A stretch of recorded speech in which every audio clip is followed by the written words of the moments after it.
Duralex, c'est de l'ex. La loi est dure, mais c'est la loi.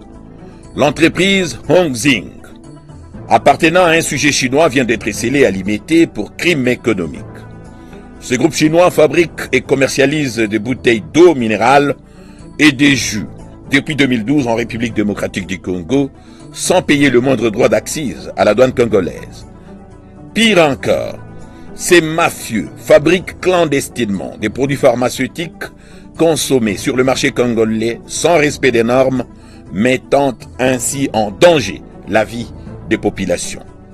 Entre-temps, les sujets indiens arrêtés récemment à la DGDA en flagrant délit de corruption avec 400 000 $ américains cash auraient été libérés et expulsés de la République démocratique du Congo moyennant de l'argent, et ce, sans qu'ils ne soient présentés devant le ministère public pour subir la rigueur de la loi.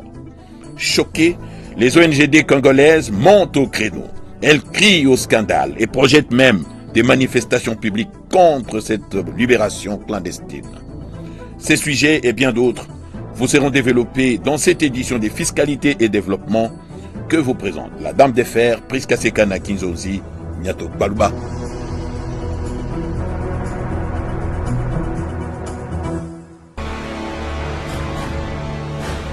Agence Galaxy Media, la passion de développer la RDC.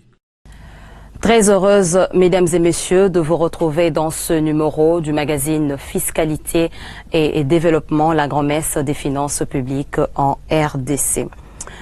La semaine dernière, Fiscalité et Développement vous a montré comment un sujet indien multirécidiviste de surcroît fraudeur patenté a voulu corrompre le directeur provincial de la DGDA Kinville avec un montant de 400 000 $ américains cash pour échapper au paiement de frais de douane évalués à plus de 1 million de $ américains. Aux dernières nouvelles et de sources sûres, nous apprenons que ces hors-la-loi auraient été libérés et expulsés de la RDC. Cette libération jette ainsi l'opprobre sur la justice congolaise, accusée maintenant d'avoir libéré cet incivique fiscal sans qu'il n'ait purgé sa peine, moins encore payé le 10 millions de $ américains qu'il devait à l'État congolais au titre de pénalités. Face à cette légèreté qui frise la corruption notoire, des voix des ONGD de droits de l'homme s'élèvent de partout pour protester et exiger des sanctions contre tous ceux qui, de près ou de loin, ont concouru à la libération dans la clandestinité de ces criminels économiques indiens. Une marche de protestation est même prévue ce lundi 20 mai 2019 dans les rues de Kinshasa pour exiger non seulement la prise à partie contre ceux qui l'ont libéré, mais également pour que le Conseil supérieur de la magistrature qui s'est réuni très prochainement puisse décider de la révocation pure et simple des inspecteurs judiciaires qui ont accordé la liberté à ceux qui saignent à blanc l'économie du pays.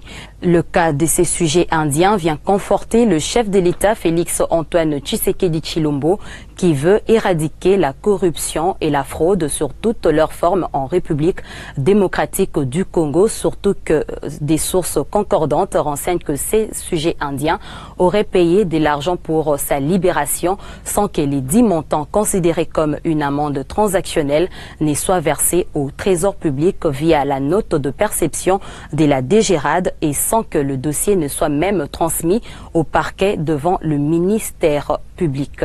Le ministre de la Justice et le Conseil supérieur de la magistrature doivent sévir pour sanctionner sévèrement ces inspecteurs de la police judiciaire qui se seraient comportés ainsi.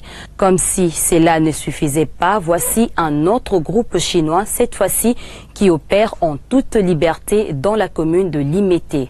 Téné, le groupe Hongxing, appartenant à un sujet chinois, fabrique et commercialise des bouteilles d'eau minérale et les jus depuis 2012 en RDC sans payer le moindre frais de droit d'accise à la douane congolaise.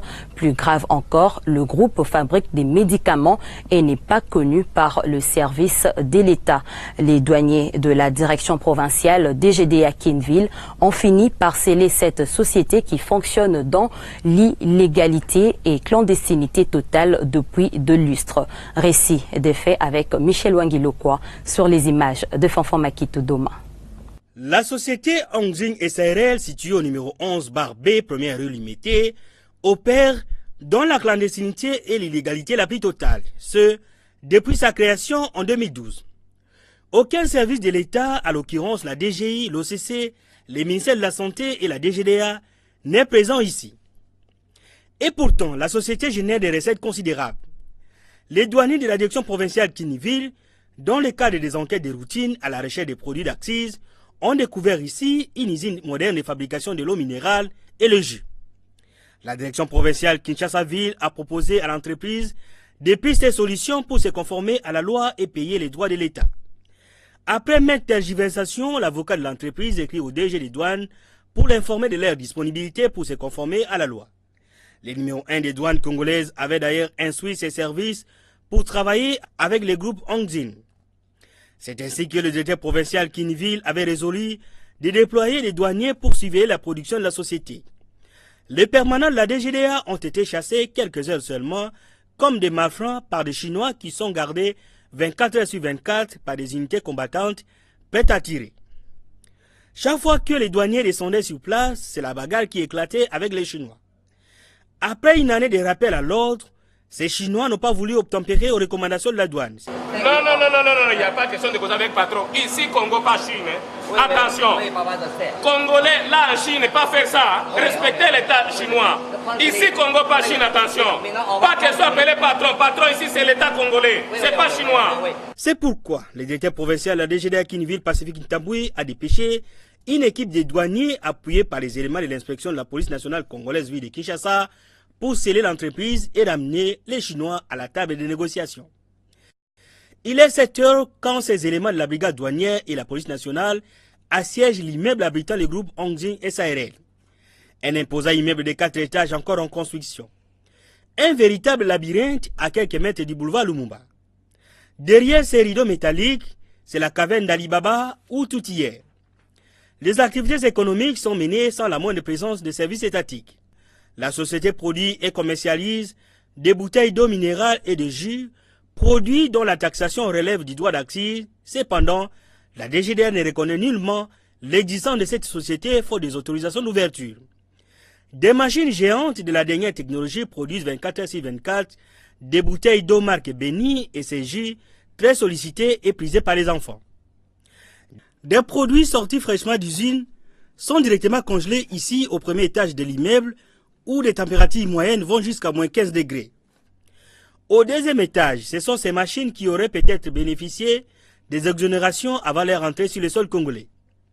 C'est ici aussi que sont fabriquées des bouteilles et des emballages en plastique. Et pourtant, leur importation, fabrication et commercialisation sont interdites sur le sol congolais par les décrets du Premier ministre du 30 décembre 2017.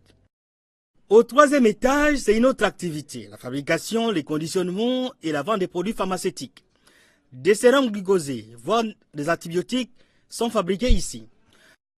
Des cartons de produits parfois périmés depuis 2010, pour lesquels les malais des Chinois changent seulement l'emballage, sont déposés à même les sols, dans un local pollué, prêt à être embarqué dans ces camions pour leur distribution, dans les hôpitaux chinois, voire même dans les pharmacies privées de la capitale et de l'arrière-pays. Au quatrième étage, c'est un véritable capharnaüm où des objets de tout genre, parfois insensés, sont stockés. Des produits qui portent des étiquettes de diversion. Dans les bâtiments de derrière, réservés à la résidence des Chinois, c'est les dépôts de matières premières pour le mélange de jus, de l'eau minérale et pour la fabrication de produits pharmaceutiques. Des matières premières périmées non conformes et non contrôlées par l'OCC ou par les services du ministère de la Santé. Un endroit insalubre produisant une odeur nauséabonde, difficile à respirer même pour quelques secondes seulement. Les maîtres du lieu, ce sont ces Chinois. Ils sortent les uns après les autres. Les plus récalcitrants sont maîtrisés pour des raisons d'enquête. Des douaniers de la direction provinciale Kinshasa-Ville passent au peigne fin, étage après étage, local après local, à la recherche des indices probants de fraude fiscale. Occasion pour l'inspecteur Amissi qui a conduit la délégation de faire les comptes rendus de la journée. C'est un fabricant assujetti aux droits d'accise. Il doit en principe avoir obtenu une autorisation de fabrication pour tous les produits assujettis aux droits d'accise que nous avons trouvés ici. Nous avons trouvé des jus, nous avons aussi trouvé de l'eau, des quantités très importantes, vraiment qui peut permettre à ce que l'État puisse avoir son argent. Et éventuellement, il doit payer les droits. Donc ce sont les deux infractions qui sont les infractions principales qu'on a retenues à sa charge. Mais au-delà de ça, nous avons encore découvert beaucoup de choses qu'on ignorait la fabrication au sein de ces bâtiments, notamment les produits pharmaceutiques, on ignorait la fabrication. Ces Chinois ont bénéficié de la protection de certaines autorités non autrement identifiées, a-t-on appris, des sources sûres ici. Autre temps, autre mère, se dit-on, les choses ont évolué au pays et les anges protecteurs des Chinois hésitent pour le moment d'intervenir. Après 10 heures de fuite, les éléments de la DGD à Kinshasa-Ville, sous la houlette de leur directeur provincial Pacifique Ntambwe et du sous-directeur de la brigade douanière et lutte contre la fraude, Paul Kulufkia, ont fini par sceller la société et les enquêtes se poursuivent. En attendant l'aboutissement de l'affaire, les Congolais qui travaillent ici touchent à la moyenne $80 au taux atypique de 1100 francs congolais de dollars américains réclament leur salaire du mois d'avril. Oyebo futi 500 francs, na dépassé à Rolia 1500 francs. Au coach à Moussa Makasi, mais ba pesa 500 francs ya ozongi la bo. Siko salana ba futi biso te to comprendre te fa ba futa so lelo, bino boya boyo kanga bango se bo na bango so wa na yebi bete, mbongo na biso ya futa pesi biso te. Ne ba futa l'état te yo mo ndeni. Bo bimisa ba futa biso po so ngo kena bango. Autre chose à présent, Jérôme Sekana Pénépapa, journaliste économique et coordonnateur de l'ONG des Toiles d'Araignée, monte au créneau pour expliquer les conséquences économiques de la construction du pont route-rail entre les deux capitales le plus rapprochées du monde, Kinshasa et Brazzaville. Pour lui, ces ponts n'est pas prioritaire. La priorité est la construction du port en eau profonde de Banana dans la province du Congo central. Je vous propose de le suivre dans cette interview réalisée par Jocelyn Baba sur les images de Céline Boumba Angelani. Il est vrai que le projet du pont route-rail entre Kinshasa et Brazzaville existe. Il est vrai que la BAD va mettre la main à la poche pour financer une partie de ce projet. Il est vrai que ce projet est bénéfique à la fois pour la République démocratique du Congo et le Congo-Brazzaville. Mais le moment n'est pas encore venu pour que ce projet puisse avoir jour. Pourquoi? Parce que une fois ces travaux commencent, une fois on jette ces ponts, il va tuer le port de Matadi, il va tuer le port de Boma. Dans la mesure où le gros de marchandises qui arrivent à destination de la République démocratique du Congo en provenance de l'Europe, ces marchandises sont transbordées en haute mer au large de Pointe-Noire. Et que les 2/3 de ces marchandises à destination de la République démocratique du Congo subissent ces transbordements en faveur, bien entendu, du port en eau profonde de Pointe-Noire. Alors, ces marchandises qui sont transbordées, une bonne part par bateau, des petits bateaux qui entrent jusqu'à Boma, jusqu'à Matadi, mais d'autres cargaisons beaucoup plus importantes passent par Pointe-Noire. Mais quand ça arrive à Pointe-Noire, à destination de Kinshasa, il n'est pas évident, et c'est vrai, cette marchandise n'arrive pas intacte en République démocratique du Congo parce que cette marchandise subit de décomposition, que ce soit à Brazzaville, que ce soit en chemin. Quel est d'abord le flux ici, entre Brazzaville et Kinshasa? Combien de tonnes de marchandises traversent ici? Ça ne représente pas grand-chose. Le gros des marchandises passe ici la nuit. Les gros de marchandises passent par des voies détournées. Le Poul-Malébo, c'est une frontière très poreuse, de part et d'autre. Les pêcheurs peuvent se retrouver de l'autre côté, et ceux de l'autre côté peuvent se retrouver ici. Il n'y a personne qui peut les inquiéter, et avec les marchandises. Pour cette raison-là, nous ne pouvons pas accepter qu'on jette les ponts route-rail au niveau de Kinshasa, parce que ce n'est pas ici qu'on va jeter, au niveau de Kinshasa, entre Brazzaville et Kinshasa. Deuxième élément, nous ne pouvons pas accepter que ces ponts soient jetés tout simplement parce que c'est un pont qui a une triple mission.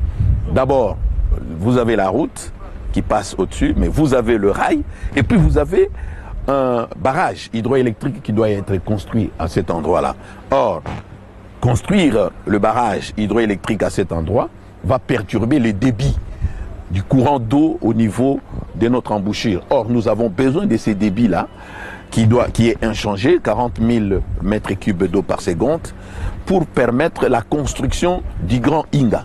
C'est pour cette raison d'ailleurs nous refusons que les eaux du fleuve Congo soient captées au niveau des Lubangui pour approvisionner les lacs Tchad, parce que nous ne voulons pas bouger, déranger ces débits-là. Donc il y a autant d'enjeux qui sont là, des enjeux économiques très importants. Il faut que nous construisions d'abord notre port en eau profonde des Bananas, d'autant plus que ce port, les études de faisabilité sont déjà bouclées, les financements est déjà bouclé, et c'est en BOT, Building, Operating, Transfer, c'est-à-dire l'argent est déjà disponible. Donc on n'a pas à se précipiter. Si la Banque africaine de développement a besoin d'aider les deux Congos, il y a d'autres projets intégrateurs beaucoup plus importants. Il faut que la Banque africaine de développement donne l'argent à la République démocratique du Congo dans d'autres projets, en attendant bien sûr que plus tard, à long terme, lorsque nous aurons terminé avec la construction du port en eau profonde de Banana, lorsque nous allons terminer avec la construction du Grand Inga, eh bien, en ce moment-là, on prendra des dispositions pour jeter ces ponts, parce que pour le moment, ces ponts n'est pas prioritaire. Donc voilà un peu le point de vue économique que nous donnons, et nous osons croire que le gouvernement de la République démocratique du Congo, le Parlement et tous les citoyens congolais, pour l'intérêt supérieur de la République démocratique du Congo, nous ne pouvons pas accepter que ce pont soit jeté en 2020. Ce projet attendra que nous puissions lancer, le port en eau profonde des Bananas, comme les études de faisabilité sont déjà bouclées. Deuxièmement, ce projet attendra que nous puissions lancer également la construction du Grand Inga. La Direction générale des impôts, DGI, va des performances en performance sur le plan de mobilisation des recettes publiques. Cette régie financière dirigée par José Sélé Yalagouli a même créé le plafond de prévision budgétaire du mois d'avril avec un taux de réalisation de plus de 130% à l'issue des échéances fiscales du 30 avril dernier relatives au paiement du solde de l'impôt sur les bénéfices et profits ainsi que l'impôt forfaitaire.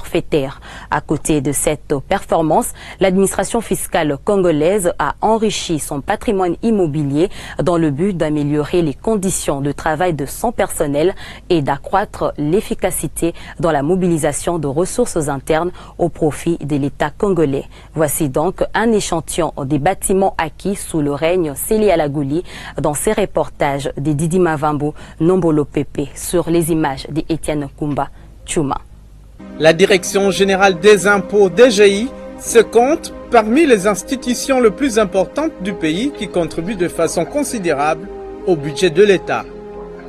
En 2018, sur les assignations budgétaires de l'ordre de 2700 milliards de francs congolais, cette régie financière a créé les plafonds des prévisions en donnant au Trésor public congolais un peu plus de 3600 milliards de francs congolais, soit un taux de réalisation de 136%. Cette performance est le fruit des efforts conjugués par l'ensemble du personnel des impôts compétents en général et de la nouvelle politique managériale mise en place par le directeur général José Sélé Yalagouli en particulier. Laquelle politique a placé l'homme au centre des préoccupations en mettant un accent particulier sur l'amélioration de la collaboration entre les contribuables et l'administration fiscale congolaise. Conséquence, l'explosion des recettes au profit du compte général du Trésor public et l'amélioration des conditions socio-professionnelles des travailleurs. Sous le règne Sélé Yalagouli, 8 bâtiments sont nouvellement acquis sur fonds propres de la Direction générale des impôts à Kinshasa comme à l'intérieur du pays. Dans la capitale congolaise, des travaux de rénovation ont été réalisés à l'hôtel des impôts pour mettre ces mobilisateurs des recettes publiques dans les meilleures conditions possibles. Juste derrière le bâtiment principal, un autre édifice est déjà construit pour abriter les data centers. C'est ici que seront aménagés des matériels informatiques dernière génération et entassées les bases de données de toutes les opérations fiscales en République démocratique du Congo. Les caisses enregistreuses seront connectées à ces data centers dans le but de sécuriser les recettes de l'État et de contrecarrer la fraude et l'évasion fiscale. Le projet que nous sommes en train de réaliser c'est les data centers, c'est l'intitulé du projet. Toutes les recettes provinciales de la République seront suivies à partir d'ici. Au quartier Macampagne, dans la commune de Ngaliema, cette parcelle située sur l'avenue Colonel Mpia, jadis appartenant à l'entreprise LAC, est désormais propriété de la DGI. Ici sera installé un centre de formation. Sur le boulevard du 30 juin dans la commune de la Gombe, une autre parcelle fait désormais partie du patrimoine immobilier de la Direction générale des impôts où sera installé le bureau de la Direction des grandes entreprises DGE. Sur l'avenue de la Libération ex-24 novembre, cette résidence qui appartenait à une société pharmaceutique est devenue propriété de l'administration fiscale congolaise. Ces installations abriteront le bureau de l'inspection des services. Sur l'avenue Kabambar, au numéro 139 dans la commune de Kinshasa, les cadres et agents du Centre des impôts synthétiques CIS travaillent présentement dans un bâtiment appartenant à la DGI. Dans la commune de Limete, à la 7e rue sur le petit boulevard, ces mobilisateurs de recettes du CIS Limete occupent les installations de la DGI récemment acquises sous les règnes Sele Yalagouli. Ce centre des impôts synthétiques a aussi été équipé en kits informatiques. Parce qu'aujourd'hui, les agents sont plus ou moins mobilisés, c'est-à-dire on peut leur donner un travail parce qu'ils sont presque permanents dans les bureaux. Les agents ne désertent pas les bureaux parce qu'au départ, il y avait des agents qu'on cherchait mais qu'on ne trouvait pas parce qu'il faisait très chaud à l'intérieur. Aujourd'hui, ils sont là, ils travaillent parce qu'ils sont dans de bonnes conditions, les salles sont climatisées. Et en plus, le travail s'est fait en temps réel. Par exemple, les défaillants, les gens qui n'ont pas déclaré à l'échéance, on sait les dégager en temps réel. C'est-à-dire au lendemain déjà de l'échéance, on sait dégager les défaillants et les poursuivre en temps réel pour qu'ils payent ce qui est dû à l'État. Toutes ces acquisitions sont les retombées de la maximisation des recettes fiscales, fruits de la détermination et du savoir-faire du personnel DGI et surtout à la nouvelle politique managériale impulsée par l'équipe dirigeante actuelle sous le leadership de José Sele Yalagouli. Mesdames et messieurs, sachez qu'au-delà de toutes ces nouvelles infrastructures acquises ici à Kinshasa sur fonds propres, la DGI en a acquis aussi d'autres devant abriter les centres d'impôts synthétiques à l'intérieur du pays, précisément à Gemena dans la province du Sud Ubangi, à Lubumbashi dans le Haut-Katanga et à Kolwezi dans le Lualaba. Le cadre de la Direction générale des recettes administratives judiciaires, domaniales et des participations des GERAD s'y sont retrouvés du 14 au 16 mai dernier dans la salle de conférence de la paroisse du Sacré-Cœur dans la commune de la Gombe pour peaufiner des stratégies efficaces pouvant permettre à la régie financière de maximiser davantage des recettes non fiscales de l'État afin d'atteindre les assignations budgétaires de 2019. Plus de détails dans ce reportage de Geneviève Mizeguele sur les images de Fanfan Makito. Après un trimestre passé, il était temps pour les cadres et agents de la DGRAD, ensemble avec les différents services d'assiette, de se réunir pour évaluer les recettes réalisées au cours de ce premier trimestre de l'année 2019. C'était aussi l'occasion de réfléchir sur les méthodes et stratégies à mettre sur pied pour les prochains trimestres afin d'améliorer la mobilisation des recettes et ainsi atteindre les assignations budgétaires dans l'exécution de la loi des finances exercice 2019. En fait, nous avons très bien commencé et nous avons terminé. Nous venons de terminer les travaux. Il était question de monter les stratégies pour une très bonne mobilisation des recettes parce qu'on a constaté qu'il y a certains compartiments qui ne tournaient pas du tout bien. Alors, nous nous sommes retrouvés ensemble avec le service d'assiette. Nous avons monté des stratégies pour que cette fois-là, nous puissions réaliser au cours des trimestres qui vont suivre les recettes attendues par les autorités. Pour la majorité des services de la DGRAD, la non-atteinte de prévision au premier trimestre, évaluée à un peu plus de 388 milliards de francs congolais, se trouve dans l'écoulage des recettes. Ce qui fait que toutes les recettes ne sont pas canalisées vers les comptes généraux du Trésor. Et généralement pour tous les autres services, la cause principale de la non-atteinte de l'assignation budgétaire se trouve être le coulage des recettes. Ça, c'est la cause principale. L'assiette de l'État est trouée quelque part et les services n'arrivent pas à mobiliser suffisamment les recettes captées par les différentes unités. Donc, ça fait qu'il y a difficulté pour qu'on arrive à réunir tous les montants prévus dans le budget. Le directeur général adjoint de la DGRAD, Emmanuel Mbokosso, a invité les cadres et agents ainsi que tous les services d'assiette à s'impliquer à fond au cours du reste de l'année pour atteindre les assignations prévues dans la loi des finances exercice 2019. Cette séance est importante. Pourquoi? Parce que, comme vous le savez, les prévisions de recettes constituent des montants planchers, ce qu'on appelle généralement des minima à réaliser. C'est-à-dire, nous devons absolument atteindre les chiffres inscrits au budget, avec possibilité, bien sûr, de les dépasser. Si on les dépasse, le gouvernement aura des excédents. Et les excédents budgétaires, c'est comme une personne humaine. Vos dépenses sont à 300 000, mais vous avez 500 000. Vous êtes dans une situation confortable qui vous permet même d'envisager de l'épargne ou faire autre chose. Et c'est exactement aussi pour l'État. Lorsque nous disons, on nous donne des minima à atteindre, c'est-à-dire on nous oblige à atteindre ces chiffres par le Parlement, nous pouvons aller au-delà si la situation est confortable pour chaque secteur, on peut aller au-delà.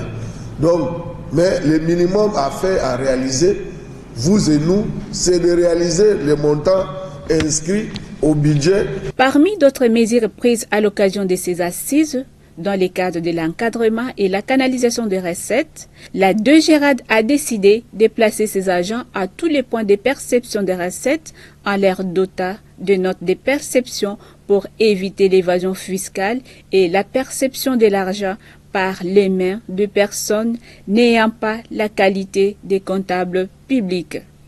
Une façon pour la DGRAD de bien canaliser les ressources internes de l'État et ainsi pourvoir les caisses du Trésor public.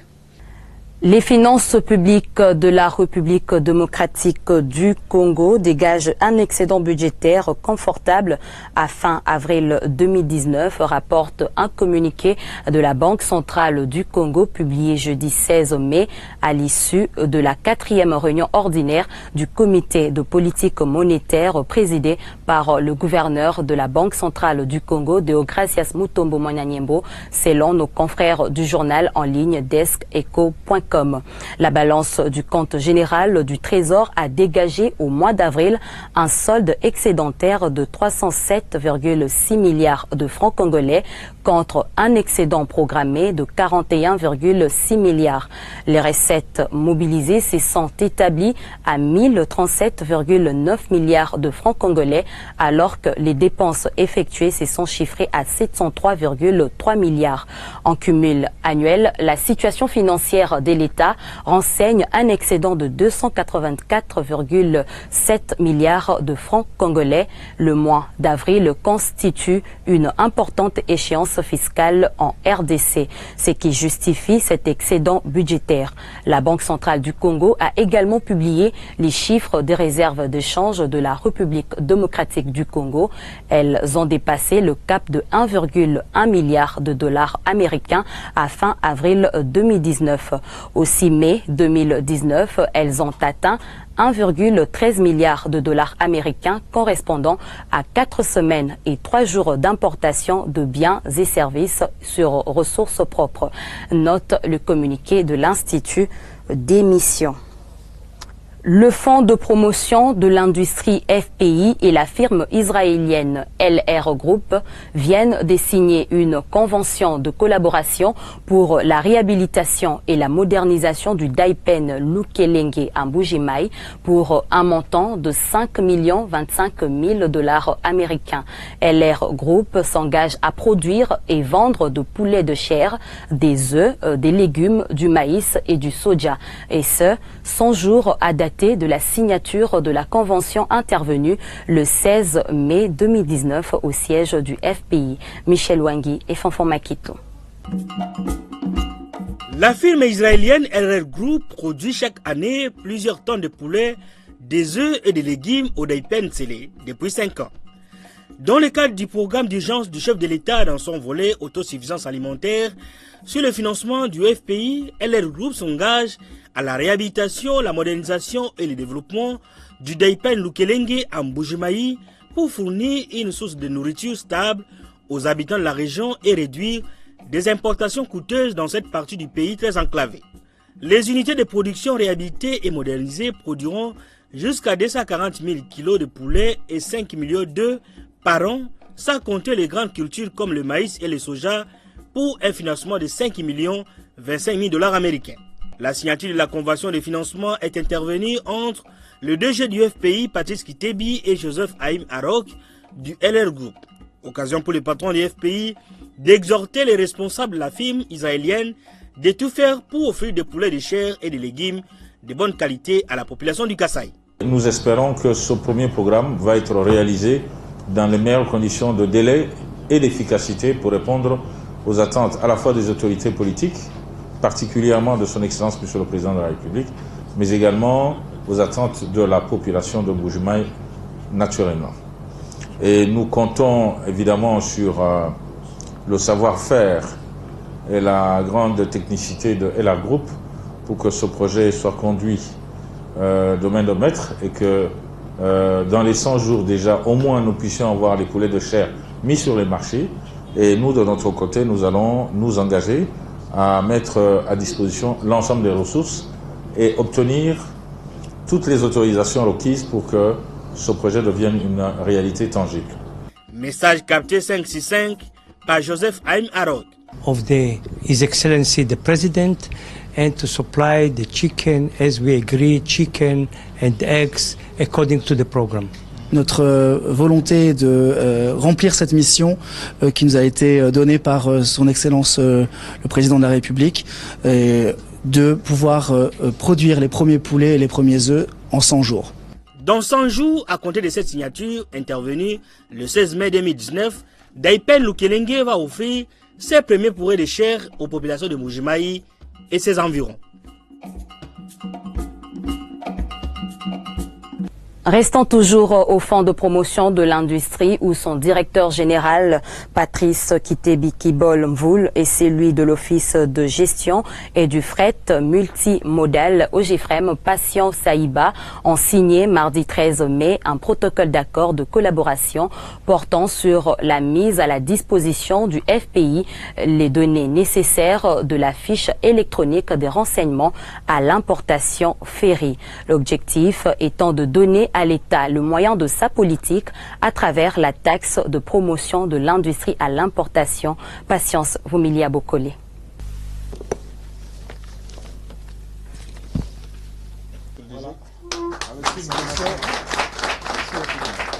C'est un protocole d'accord de collaboration gagnant-gagnant signé entre le directeur général du Fonds de promotion de l'industrie, FPI, Patrice Kitebi Kibol Mvoul, et celui de l'Office de gestion du fret multimodal, OGFREM, Patient Saïba Tamboui.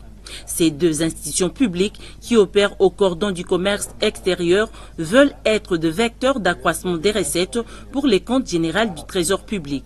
Ce protocole d'accord stipule que l'OGFREM mettra à la disposition du FPI les données nécessaires de la fiche électronique de renseignement à l'importation ferry. Un logiciel qui renseigne sur tous les éléments du fret avant même son arrivée sur les territoires nationaux. Pour le directeur général de l'OGFREM, ce protocole est un véritable outil non seulement de mobilisation des recettes par le FPI, mais aussi un système de contrôle mutuel. Nous avons pensé qu'il était important, premièrement, que nous puissions collaborer. Mais collaborer dans quel domaine? Nous avons pris conscience qu'il était possible dans ce pays de pouvoir faire améliorer ou d'améliorer l'accroissement des recettes du Trésor public. C'est vrai, la Direction générale des douanes et accises a la mission principale de collecter les fonds pour le compte du Trésor public, mais nous, en tant qu'institution connexe qui doivent venir en appui à la Direction générale des douanes et accises, nous avons pensé que nous avons des outils nécessaires pour pouvoir apporter notre soutien afin que l'amélioration des recettes ou l'accroissement des recettes du Trésor soit une réalité. C'est ainsi que le directeur général Kitebi et moi-même, nous avons entamé cette discussion il y a déjà une année. Et voici, aujourd'hui, nous sommes en train d'atterrir. Le patron du FPI s'est réjoui de l'aboutissement de la signature de ce protocole d'accord qui va apporter un appui substantiel dans la collecte de la taxe de promotion de l'industrie à l'importation. Le credo, si vous voulez, le nouvel état d'esprit, c'est de mobiliser plus pour financer mieux. C'est notre mission, c'est de financer le développement industriel.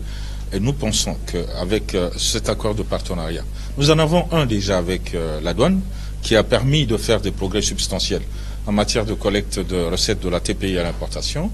Et nous pensons qu'avec la FERI, avec le nouvel accord que nous venons de signer, avec l'échange d'informations qui va s'en suivre, nous pourrions encore mobiliser davantage de ressources pour le compte de l'État, pour, en ce qui nous concerne, les utiliser au financement du développement et de l'essor industriel du pays. La finalisation des cahiers des charges de l'environnement informatique pouvant permettre les échanges d'informations entre les deux institutions, ainsi que la fixation de la modalité sur les rémunérations de l'OGEFREM par rapport aux recettes entrant sont les 3 volets essentiels qui restent à régler pour la mise en œuvre de ce protocole d'accord de collaboration qui pourra entrer en vigueur le 1er juin 2019, sauf imprévu. Ils sont au total 13, ces officiers de police judiciaire à compétences restreintes de l'autorité des régulations et de contrôle des assurances ARCA qui ont prêté serment le samedi 11 mai dernier dans les installations de cette institution, ce devant le procureur de la République près les tribunaux de grande instance de Kinshasa-Gombe. Retour sur cet événement dans ce reportage de Ruben Mayoni et Fonfon Makito. L'exemple vient d'en haut, dit-on, il était le premier de tous à prêter serment en qualité d'officier de police judiciaire à compétences restreintes. Je jure obéissance à la Constitution et aux lois de la République démocratique du Congo, de remplir fidèlement les fonctions qui me sont confiées et d'en rendre loyalement compte à l'officier du ministère public. Je prends acte de votre prestation de serment en qualité d'officier de police judiciaire en compétences restreintes. Mes félicitations. Vient ensuite le tour des 12 autres assermentés de prêter le même serment, comme le directeur général Alain Kaninda. À quoi seront-ils appelés maintenant que ces contrôleurs sont revêtus de pouvoirs judiciaires? La mission du contrôleur de l'ARCA consiste, de manière générale, à superviser le bon fonctionnement du secteur des assurances, mais surtout, en particulier, à surveiller et à contrôler les différents opérateurs d'assurance qui sont autorisés à fonctionner sur notre marché. Au mieux, la mission des analystes, des contrôleurs de l'ARCA est également d'assurer la protection des différents assurés en veillant à la solvabilité permanente des opérateurs d'assurance. Il est donc important que les opérateurs d'assurance réalisent que les contrôleurs ne sont pas simplement dotés d'un pouvoir de contrôle tel que fixé par le décret, mais qu'à travers la cérémonie d'aujourd'hui, ces analystes et ces contrôleurs seront investis d'un pouvoir judiciaire leur permettant de constater des infractions, de verbaliser et de traduire les opérateurs devant le parquet.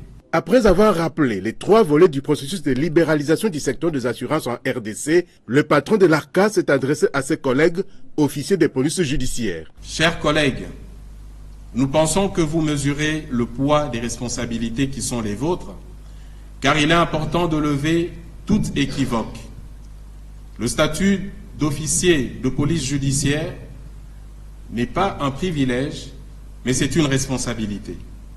Un analyste contrôleur doté des pouvoirs d'un officier de police judiciaire doit transpirer l'intégrité, l'honnêteté et l'impartialité. En sa qualité de procureur de la République, conformément à l'article 7 de l'ordonnance numéro 78-289 du 3 juillet 1979 relative à l'exercice des attributions d'officiers et agents de police judiciaire près les juridictions des droits communs, Yves Mouepou Ilunga a invité les assermentés au respect de la loi et d'être les traumatismes permanents pour ceux qui vont enfreindre à la loi en matière d'assurance. Vous êtes officier de police judiciaire de par la loi. Voilà pourquoi cette loi doit demeurer votre guide dans toutes les actions que vous allez mener à partir de ces jours. Vous devez être réellement les traumatismes permanents pour les infracteurs. Votre mission est d'accompagner l'officier du ministère public dans la recherche des infractions, rassembler les preuves et déférer devant l'autorité compétente tous ces infracteurs présumés. Mais comment y arriver? Pour y parvenir, vous êtes appelé à être loyal envers les institutions de la République. Vous devez être, comme le directeur général l'a dit ici, être intègre et impartial. Par votre habilitation et par ces serments que je viens de recevoir, vous venez d'entrer dans la grande famille judiciaire. Vous accompagnerez donc l'officier du ministère public dans sa mission. Et par conséquent, vous êtes les bras, vous êtes l'œil, vous êtes l'oreille et la main, pourquoi pas les pieds de l'officier du ministère public. Toutes ces avancées témoignent à suffisance que la libéralisation du secteur des assurances en RDC est plus qu'une réalité, ce grâce à la capacité managériale dont fait montre la haute direction de l'ARCA, dirigée des mains de maître par Alain Kaninda, directeur général. Faisons un tour d'horizon de principaux grands marchés de Kinshasa pour connaître les tendances de prix de quelques denrées alimentaires de grande consommation au samedi 18 mai 2019. Philochole Bapeke, Nkani. Les prix de certains produits ont connu une hausse, d'autres par contre sont restés stables sur les marchés de Kinshasa d'une semaine à l'autre. Au sujet du poisson chinchard, appelé communément piodi, un carton de 20 plus 30 kg a connu une hausse passant de 89 000 francs congolais à 90 000 francs congolais, soit 1000 francs congolais de plus. Nous sommes au marché de la Liberté dans la commune de Massina. Même tendance au marché central où les prix est passé de 91 500 francs congolais à 92 000 francs congolais, soit 500 francs congolais d'augmentation. De 90 000 francs congolais à 91 000 francs congolais au marché Zigida et enfin au marché Gambela, le même carton de poisson chinchard est passé de 88 600 francs congolais à 89 000 francs congolais. Cette hausse du prix du poisson chinchard est due à sa rareté sur les marchés de Kinshasa. Stabilité des étiquettes pour l'huile végétale dans certains marchés de Kinshasa. Un bidon de 10 litres a gardé son prix de la semaine passée à 26 000 francs congolais au marché de la Liberté. Même constat fait au marché central où son prix n'a pas bougé d'une semaine à l'autre, soit 26 200 francs congolais. Au marché Zigida, le produit est également stable à 25 000 francs congolais. Au marché Gambela, pour obtenir un bidon d'huile végétale, il faut débourser 26 300 francs congolais. Légère hausse du prix du riz sur les marchés quinois.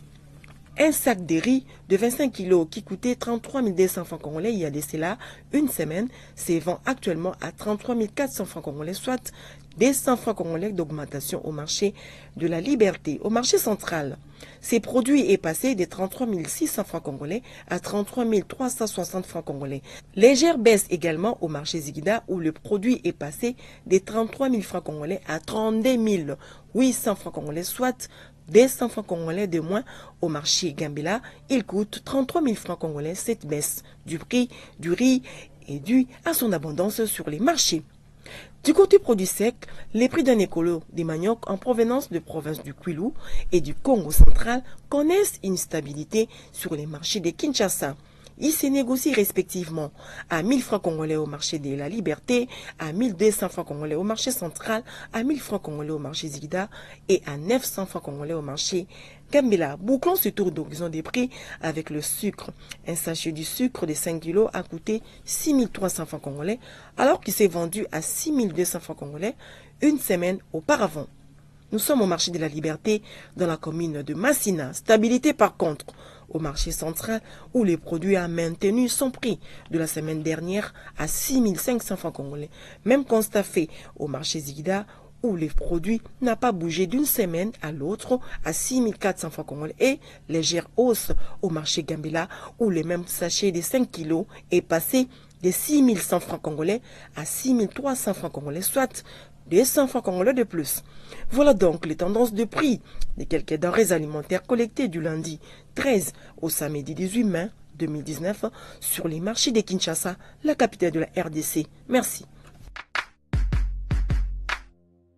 Voilà qui nous amène également à jeter un regard sur l'indice de l'inflation hebdomadaire publié par l'Institut national de la statistique INES du lundi 13 au samedi 18 mai 2019 dans ses rendus de Myriel Makissé-Lutina. L'inflation hebdomadaire du 13 au 18 mai 2019 est de 0,081% au niveau national et 0,083% à Kinshasa. Cette inflation est consécutive à la légère hausse des prix des céréales, des viandes, des poissons, des articles d'ameublement, des appareils téléphoniques, des vêtements, des services de restauration et des frais scolaires. En cumul, l'inflation a atteint 1,592% au niveau national et 1,649% à Kinshasa. L'inflation annualisée se situe à 4,191% au niveau national et 4,345% à Kinshasa. En glissement annuel, l'inflation est de 4,126% au niveau national et 3,799% à Kinshasa. Sur le marché de change à présent, le taux officiel de la Banque centrale du Congo a indiqué au vendredi 17 mai 2019 un dollar américain à 1640,83 francs congolais, un euro à 1835,49 francs congolais et un franc CFA à 2,79 francs congolais. Au samedi 18 mai 2019, au parallèle, le taux était à 1642 francs congolais, le dollar américain dans la majorité de communes de Kinshasa et à 1660 francs congolais le dollar au centre-ville de la capitale congolaise. À l'aéroport international de Njili, le taux est à 1600 francs congolais, 1650 francs congolais dans plusieurs supermarchés de Kinshasa. Nous sommes à Matadi, chef-lieu de la province du Congo central, où le billet vert s'échangeait à 1600 francs congolais. À Bowende, précisément dans la province de la Chuapa, le dollar américain s'est négocié à 1620 francs congolais, 1630 le taux constaté à Kananga dans la province du Kasaï central.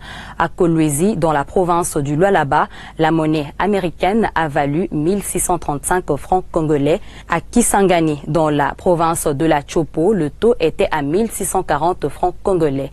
Enfin, le pic du taux d'échange à l'intérieur du pays a été observé à Beni, dans la province du Nord Kivu, où un dollar américain s'échangeait à 1650 francs congolais. On prend à présent le nouvel de cours de principales matières premières sur le marché international au deuxième fixing du samedi 18 mai 2019. Tendance baissière du prix du baril du brut sur le marché international. À Londres, le baril s'est vendu à 72,14 $ américains, soit une baisse de 0,87%, baisse également de 0,60% sur le marché américain où le même baril revient à 62,74 $ américains à New York. Sur le marché des produits miniers, la tonne du cuivre s'est négociée à 6 071 $ américains en hausse de 1,23%, même si elle est restée stable, la tonne du cobalt est à 34 500 points. L'once d'or, de son côté, continue à baisser pour se situer cette semaine à moins 0,81%, se vendant à 1276,10 $ américains. Côté produits agricoles, les clignotants sont au vert pour certains. La tonne du maïs est en hausse de 3,72%, se vendant à 383 $ américains. Celle du riz est à 11,07 $ américains, en hausse également de 1,42%. À 465 $ américains, la tonne du blé est en hausse de 3,62%. La tonne du café, de son côté, a baissé de 2,52%, se négociant à 89 $ américains. Celle du cacao a coûté 2353 $ américains, en hausse de 1,38%. Et enfin, la tonne du coton est en baisse de 0,54%, se vendant à 66 $ américains. Mesdames et messieurs, la grand-messe des finances publiques est ainsi dite. Merci à tous nos fidèles téléspectateurs, particulièrement à ceux de la ville de Kailo. Nous sommes dans le Bikunja-Kunja, dans la province du Maniema. Le programme continue sur votre chaîne. Au revoir.